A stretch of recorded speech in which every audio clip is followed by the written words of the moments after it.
Sir కవిత కవిత అరెస్ట్ని ఎట్లా చూస్తారు? ఇప్పుడు ఇదే కేసులో ఉన్నటువంటి సిసోడియాకు కూడా బెయిల్ వచ్చింది. బెయిల్ వస్తుంది, ఖచ్చితంగా వస్తుంది. ఈ మంత్లో బెయిల్ రావచ్చు.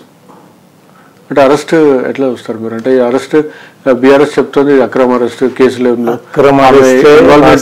లిక్కర్ కేసులు అంటారు. కక్ష సాధింపు కేసులు మోడీకి అనుకూలంగా ఉంటే ఈడీ ఉండదు, ఐటీ ఉండదు, సిబిఐ ఉండదు, ఏముండదు.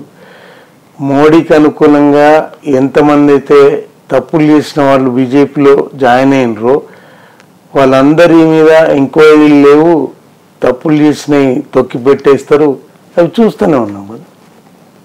సార్ కవిత అరెస్ట్ని ఎట్లా చూస్తారు? ఇప్పుడు ఇదే కేసులో ఉన్నటువంటి సిసోడియాకు కూడా బెయిల్ వచ్చింది. బెయిల్ వస్తుంది, ఖచ్చితంగా వస్తుంది. ఈ మంత్లో బెయిల్ రావచ్చు. అంటే అరెస్ట్ ఎట్లా చూస్తారు మీరు? అంటే ఈ అరెస్ట్ బీఆర్ఎస్ చెప్తుంది అక్రమ అరెస్ట్, కేసులు